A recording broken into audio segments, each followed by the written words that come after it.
சோகார் போனதுலேருந்தே என் பெரிய பையன் அம்மா சூப் ஹோட்டல் போனோம் சூப் ஹோட்டல் போனோம்னு சொல்லிகிட்டே இருந்தான். இது எங்கே இருக்குதுன்னு பார்த்தீங்கன்னா நம்ம ஃபலாஜில் தாங்க. ஃபலாஜில் நெஸ்டோக்கு அப்படியே ஆப்போசிட்டில் அல் தவார் ரெஸ்டாரண்ட். ஸோ இது வந்து பார்த்தீங்க அப்படின்னா நாங்கள் ஃபலாஜில் இருக்கப்போ அடிக்கடி போவோம்.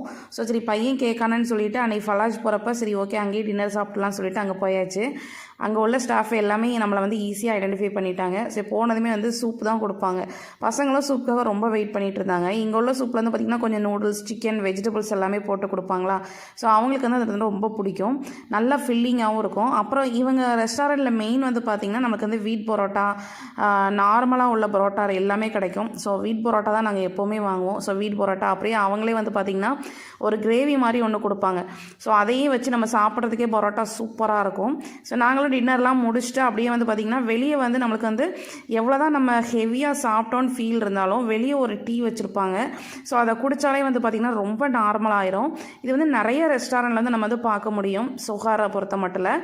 ஸோ இங்கே வந்து பார்த்திங்கன்னா சுகர், அதுக்கப்புறம் மின்ட் லீவ்ஸ்லாம் வச்சுருப்பாங்க. அப்புறம் டீயும் தனியாக போட்டு வச்சுருப்பாங்க. உங்களுக்கு மின்ட் லீவ்ஸ் வேணும்னா நம்ம போட்டுக்கலாம், இல்லைனா கூட நம்ம டீ சுகர் மட்டும் ஆட் பண்ணிக்கிட்டு நம்ம தேவைக்கு ஏற்றால மிக்ஸ் பண்ணிவிட்டு நம்ம வந்து அங்கே வெளியே அவுட் சைடில் சேர்ஸ்லாம் இருக்கும். ஸோ அந்த இடத்துல உட்காந்து கொஞ்சம் ரிலாக்ஸாக டீ குடிக்கிறதுக்கு ரொம்ப நல்லாயிருக்கும். ஸோ